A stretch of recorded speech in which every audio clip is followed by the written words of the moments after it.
Make over ಅಂದ್ರೆ ತುಂಬಾ simple ಆಗಿರ್ಬೇಕು. ಬ್ಲೌಸ್ ಆಗ್ಲಿ ಕುಚ್ಚಾಗ್ಲಿ ಜಾಸ್ತಿ ನಾವು ಡೀಟೇಲಿಂಗ್ ನ ಮಾಡಕ್ ಹೋಗ್ಬಾರ್ದು. ಹಾಗಾಗಿ ನಾನು ಇಷ್ಟು ಸಿಂಪಲ್ ಬರೀ ಥ್ರೆಡ್ ಅಲ್ಲಿ ಕ್ರೋಶ ಹಾಕ್ಬಿಟ್ಟು ನಾನೇ ಸ್ವತಃ ಇದನ್ನ ರೆಡಿ ಮಾಡಿರುವಂತದ್ದು. ಸೊ ಇದನ್ನ ಯಾವ ತರ ಮಾಡೋದು ಅಂತ ಕೂಡ ನಾನು ನಿಮ್ಗೆ ಹೇಳ್ತೀನಿ ಬನ್ನಿ.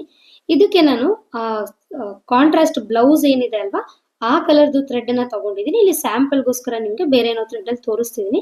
6 ಸ್ಟ್ಯಾಂಡ್ಸ್ ತಗೊಂಡಿದ್ದೀನಿ. ಮತ್ತೆ ನೀಡಲ್ ನಂಬರ್ 10 ಆರ್ 11 ನೀವು ಯಾವ್ದಾದ್ರು ತಗೋಬಹುದು. ಸ್ವಲ್ಪ ನಿಮ್ಗೆ ಕ್ರೋಶ ಬರುತ್ತೆ ಅಂದ್ರೆ ನೀವು ಈ ಸಿಲ್ಕ್ ಥ್ರೆಡ್ ಅಲ್ಲೇ ಟ್ರೈ ಮಾಡ್ಬೋದು. ಇದನ್ನ ಇನಿಷಿಯಲಿ ಒಂದು ಗಂಟು ಹಾಕೋಬೇಕಾಗತ್ತೆ. ಆ ಗಂಟನ್ನ ನಾವು ಬಟ್ಟೆಗೆ ಫಿಕ್ಸ್ ಮಾಡ್ಕೋಬೇಕು. ನಿಮ್ಗೆ ಇನ್ ಕೇಸ್ ಕ್ರೋಶ ಬರುತ್ತೆ ಬಟ್ ಇದ್ರಲ್ಲಿ ಮಾಡೋಕೆ ಕಾನ್ಫಿಡೆನ್ಸ್ ಇಲ್ಲ, ಸಿಲ್ಕ್ ಥ್ರೆಡ್ ಅಲ್ಲಿ ಮಾಡೋದಕ್ಕೆ ಕಾನ್ಫಿಡೆನ್ಸ್ ಇಲ್ಲ ಅಂದ್ರೆ ಕಮಲ್ ಕಡಾಯಿ ಥ್ರೆಡ್ ಅಂತ ಬರುತ್ತೆ.